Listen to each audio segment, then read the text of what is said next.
Hello दोस्तों, स्वागत है आपका मेरी आज की वीडियो में। आज की वीडियो में मैं आप सभी के लिए लेकर आई हूँ जीव विज्ञान से संबंधित अति महत्वपूर्ण 30 क्वेश्चन, जो कि सभी परीक्षाओं के लिए अति महत्वपूर्ण रहेंगी। अगर आप किसी भी प्रतियोगी परीक्षा की तैयारी कर रहे हैं तो यह वीडियो आपके लिए मोस्ट इम्पॉर्टेंट रहेंगी, इसलिए वीडियो को लास्ट तक जरूर देखिएगा ताकि आप कुछ मिस ना कर जाएं। और अगर आपको वीडियो अच्छी लगी तो वीडियो को लाइक कर दीजिएगा, शेयर कर दीजिएगा और मेरे यूट्यूब चैनल प्रियंका फिर एजुकेशन स्टडी को सब्सक्राइब कर दीजिएगा। चलिए फिर वीडियो शुरू करते हैं। फर्स्ट क्वेश्चन देख लेते हैं दोस्तों। फर्स्ट क्वेश्चन है, मच्छर द्वारा फैलने वाला रोग कौन सा है? देखिए ऑप्शन देख लेते हैं, पीत ज्वार, डेंगू ज्वार, मलेरिया, यह सभी। इसका राइट आंसर हो जाएगा दोस्तों ऑप्शन डी, यह सभी। याद रखिएगा, मच्छर द्वारा पीत ज्वार भी होता है, डेंगू ज्वार भी होता है और मलेरिया भी होता है। याद रखिएगा, यह सभी मच्छर से फैलने वाले रोग हैं। चलिए अगला क्वेश्चन देख लेते हैं दोस्तों। अगला क्वेश्चन है, मनुष्य के शरीर का सबसे बड़ा अंग कौन सा होता है? इसका राइट आंसर हो जाएगा दोस्तों ऑप्शन डी, त्वचा। याद रखिएगा, मनुष्य के शरीर का सबसे बड़ा अंग होता है त्वचा। चलिए अगला क्वेश्चन देख लेते हैं दोस्तों। अगला क्वेश्चन है, वायरस से फैलने वाला रोग है एड्स, चेचक, खसरा। दोस्तों इसका राइट आंसर हो जाएगा ऑप्शन डी, यह सभी। याद रखिएगा, वायरस से यह तीनों रोग होते हैं, एड्स, चेचक, खसरा। यह तीनों वायरस से ही होने वाले रोग हैं दोस्तों। इसका राइट आंसर हो जाएगा यह सभी। अगला क्वेश्चन देख लेते हैं दोस्तों। अगला क्वेश्चन है, वयस्क मानव के कुल दांतों की संख्या कितनी होती है? तो दोस्तों इसका आंसर आप सभी को पता होगा। वयस्क देख के आपको कंफ्यूज नहीं होना है। वयस्क मतलब एक अडल्ट व्यक्ति, यहाँ पे अडल्ट व्यक्ति की बात हो रही है, और एक अडल्ट व्यक्ति की जो दांत की संख्या होती है वो होती है 32। याद रखिएगा, इसका राइट आंसर हो जाएगा 32। चलिए अगला क्वेश्चन देख लेते हैं दोस्तों। अगला क्वेश्चन है, कौन सा विटामिन सूर्य की रोशनी से बनता है? दोस्तों इसका राइट आंसर हो जाएगा ऑप्शन बी, विटामिन डी। याद रखिएगा, विटामिन डी सूर्य की रोशनी से बनता है। बहुत महत्वपूर्ण क्वेश्चन है दोस्तों, अगर आप किसी भी प्रतियोगी परीक्षा की तैयारी कर रहे हैं तो। चलिए फिर अगला क्वेश्चन देखते हैं। अगला क्वेश्चन है, किडनी का मुख्य कार्य क्या है? दोस्तों इसका राइट आंसर हो जाएगा ऑप्शन सी, शरीर में अपशिष्ट पदार्थों का उत्सर्जन। याद रखिएगा दोस्तों, किडनी का मुख्य कार्य होता है शरीर के जो अपशिष्ट पदार्थ होते हैं उसका उत्सर्जन करना। याद रखिएगा, मोस्ट इंपॉर्टेंट क्वेश्चन है। चलिए अगला क्वेश्चन देख लेते हैं दोस्तों। अगला क्वेश्चन है, मानव शरीर में आयोडीन से उत्पन्न रोग है। दोस्तों पूछ रहा है कि मानव शरीर में आयोडीन की कमी से उत्पन्न रोग कौन सा होता है? तो इसका राइट आंसर हो जाएगा ऑप्शन बी, ग्वाइटर। याद रखिएगा, मानव शरीर में अगर आयोडीन की कमी हो जाती है तो इससे रोग होता है ग्वाइटर। याद रखिएगा दोस्तों, मोस्ट इंपॉर्टेंट क्वेश्चन है। चलिए अगला क्वेश्चन देख लेते हैं दोस्तों। अगला क्वेश्चन है, विटामिन डी का रासायनिक नाम क्या है? इसका राइट आंसर हो जाएगा दोस्तों ऑप्शन ए, कैलिसफेरोल नाम है विटामिन डी का रासायनिक नाम है। याद रखिएगा, कैलिसफेरोल। याद रखिएगा, विटामिन डी का रासायनिक नाम है कैलिसफेरोल। चलिए अगला क्वेश्चन देख लेते हैं दोस्तों। अगला क्वेश्चन है, किस रक्त समूह को सर्वदाता यूनिवर्सल डोनर कहा जाता है? इसका राइट आंसर हो जाएगा दोस्तों ऑप्शन डी, ओ रक्त समूह को यूनिवर्सल डोनर कहा जाता है दोस्तों। याद रखिएगा, ऑप्शन डी, यूनिवर्सल डोनर किसको कहा जाता है दोस्तों? ओ रक्त समूह को। चलिए अगला क्वेश्चन देख लेते हैं दोस्तों। अगला क्वेश्चन है, मनुष्य के हृदय का संपदन 1 मिनट में कितनी बार होता है? इसका राइट आंसर हो जाएगा दोस्तों ऑप्शन डी, 72 बार। याद रखिएगा, मनुष्य के हृदय का संपदन 1 मिनट में 72 बार होता है। बहुत ही इंपॉर्टेंट है, याद रखिएगा, किसी भी परीक्षा के लिए यह क्वेश्चन इंपॉर्टेंट है। चलिए अगला क्वेश्चन देख लेते हैं दोस्तों। अगला क्वेश्चन है, मानव शरीर में रक्त कहाँ शुद्ध होता है? तो इसका राइट आंसर हो जाएगा दोस्तों ऑप्शन बी, विर्क, जिसे किडनी कहते हैं दोस्तों, या फिर गुर्दा भी कहा जाता है। याद रखिएगा, विर्क, गुर्दा, किडनी यह तीनों एक ही हैं। मानव शरीर में रक्त यहीं पे किडनी शुद्ध करता है। याद रखिएगा, बहुत ही इंपॉर्टेंट क्वेश्चन है। अगला क्वेश्चन देख लेते हैं दोस्तों। अगला क्वेश्चन है, कशेरुकदंड में हड्डियों की कुल संख्या पाई जाती है। दोस्तों ध्यान देने वाली बात यहाँ पे ये है, कशेरुकदंड का मतलब है हमारी रीढ़ की हड्डी, हमारे पीठ में जो बीच वाली हड्डी होती है जो मध्य में होती है उसे ही कशेरुकदंड कहा जाता है। पूछ रहा है कि उसमें कुल हड्डियों की संख्या कितनी पाई जाती है? तो इसका राइट आंसर हो जाएगा दोस्तों ऑप्शन ए, 33 हड्डियों की संख्या पाई जाती है कशेरुकदंड में। याद रखिएगा। चलिए अगला क्वेश्चन देख लेते हैं दोस्तों। अगला क्वेश्चन है, लाल रक्त कण आरबीसी का निर्माण कहाँ होता है? इसका राइट आंसर हो जाएगा दोस्तों ऑप्शन ए, लाल अस्थि मज्जा में। याद रखिएगा, लाल कण का निर्माण लाल अस्थि मज्जा में होता है।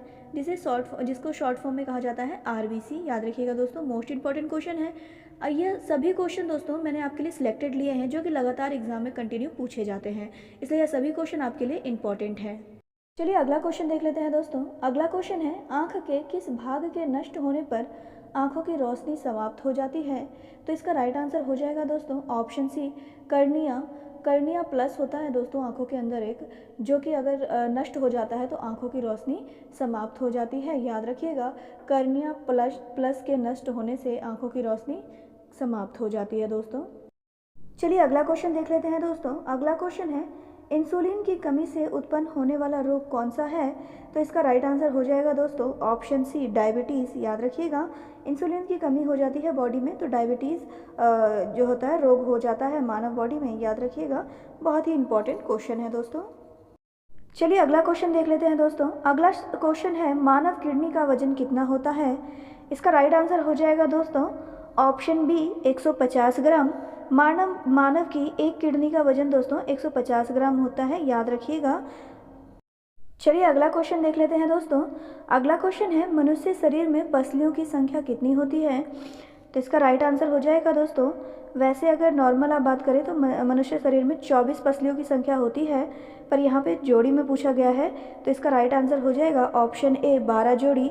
मतलब एक तरफ 12 और दूसरी तरफ 12, टोटल मिला के 24 पसलियों की संख्या होती है दोस्तों। याद रखिएगा, अगर ऑप्शन में 24 हो तो आपको 24 ही बताना है, और अगर 12 जोड़ी हो तो आपको 12 जोड़ी राइट आंसर हो जाएगा।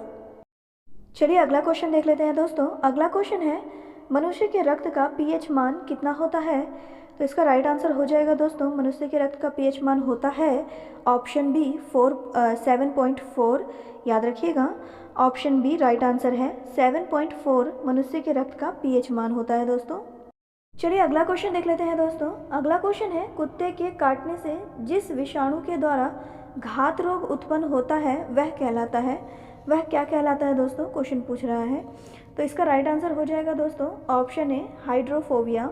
ऐसे हाइड्रोफोबिया क्यों कहा जाता है दोस्तों? जब घात रोग हो जाता है कुत्ते के काटने से तो व्यक्ति को पानी से डर लगने लगता है। पानी के से डरने के कारण इसका नाम रखा गया है हाइड्रोफोबिया। याद रखिएगा। चलिए दोस्तों अगला क्वेश्चन देख लेते हैं। अगला क्वेश्चन है, निम्नलिखित में से किसके द्वारा दूध खट्टा होता है? इसका राइट आंसर हो जाएगा दोस्तों बैक्टीरिया द्वारा। और कौन सा बैक्टीरिया होता है दोस्तों जिससे दूध खट्टा हो जाता है? तो लैक्टोन बैक्टीरिया होता है जिससे दूध खट्टा हो जाता है, और वो मानव बॉडी के लिए पॉजिटिव पाया जाता है, मतलब कि हेल्पफुल होता है वो बैक्टीरिया। और कुछ बैक्टीरिया दोस्तों हमारे दोस्तों के लिए लाभदायक भी होते हैं, तो उसी बैक्टीरिया में से एक बैक्टीरिया होता है लैक्टोन, जिसके कारण दूध खट्टा हो जाता है। याद रखिएगा। चलिए अगला क्वेश्चन देख लेते हैं दोस्तों। अगला क्वेश्चन है, पित्त स्त्रवित होता है। पित्त कहाँ स्त्रवित होता है दोस्तों? तो इसका राइट आंसर हो जाएगा ऑप्शन है, यकृत में। यकृत होता है जो हमारी बॉडी में, उसके अंदर जो है पित्त स्त्रवित होता है। याद रखिएगा। चलिए अगला क्वेश्चन देख लेते हैं दोस्तों। अगला क्वेश्चन है, रक्त किस प्रकार उत्तक है?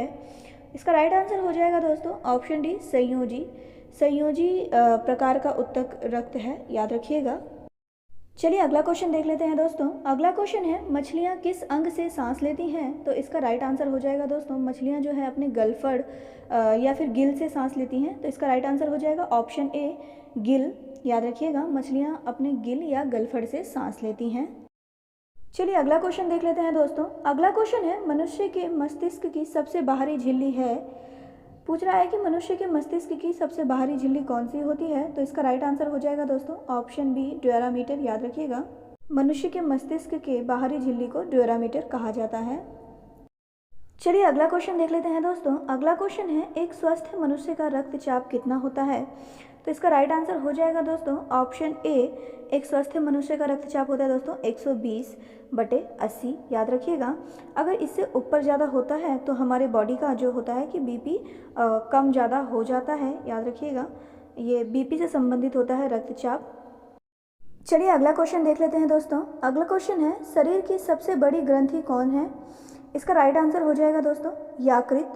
यकृत यानी लीवर। याद रखिएगा, यह शरीर की सबसे बड़ी ग्रंथि होती है और इसका वजन दोस्तों लगभग होता है 1.2 से लेके 1.5 किलोग्राम तक। यह भी याद रखिएगा, एग्जाम में यह भी पूछ लिया जाता है। मोस्ट इंपॉर्टेंट क्वेश्चन है दोस्तों। चलिए अगला क्वेश्चन देख लेते हैं दोस्तों। अगला क्वेश्चन है मानव शरीर की सबसे छोटी हड्डी स्मॉलेस्ट बोन है, कौन सी है दोस्तों मानव शरीर की सबसे छोटी हड्डी? तो इसका राइट आंसर हो जाएगा ऑप्शन ए स्टेप्स। याद रखिएगा मानव शरीर की सबसे छोटी हड्डी का नाम है स्टेप्स। और ये कहाँ पाई जाती है दोस्तों? यह कान में पाई जाती है, जो कि सबसे छोटी हड्डी है, याद रखिएगा। चलिए अगला क्वेश्चन देख लेते हैं दोस्तों। अगला क्वेश्चन है शरीर का तापक्रम कहाँ नियंत्रित होता है? दोस्तों पूछ रहा है जो शरीर का तापक्रम है वो कहाँ नियंत्रित होता है? तो इसका राइट आंसर हो जाएगा दोस्तों ऑप्शन ए हाइपोथैलेमस। याद रखिएगा हाइपोथैलेमस में शरीर का तापक्रम नियंत्रित होता है।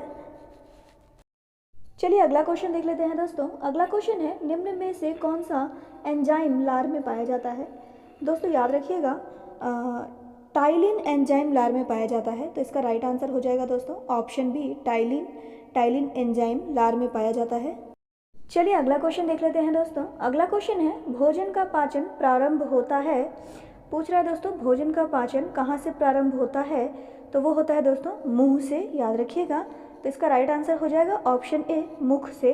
भोजन जो पचना शुरू हो जाता है वो मुंह से ही पचना शुरू हो जाता है, याद रखिएगा दोस्तों अगर आपको मेरी यह वीडियो अच्छी लगी हो और मेरी वीडियो से आपको थोड़ा सा भी लाभ हुआ हो तो वीडियो को लाइक कर दीजिएगा, शेयर कर दीजिएगा और मेरे यूट्यूब चैनल प्रियंका फ्री जी के स्टडी को सब्सक्राइब कर लीजिएगा। चलिए फिर मिलते हैं अपनी अगली वीडियो में, तब तक के लिए जय हिंद, वंदे मातरम। वीडियो लास्ट तक देखने के लिए धन्यवाद।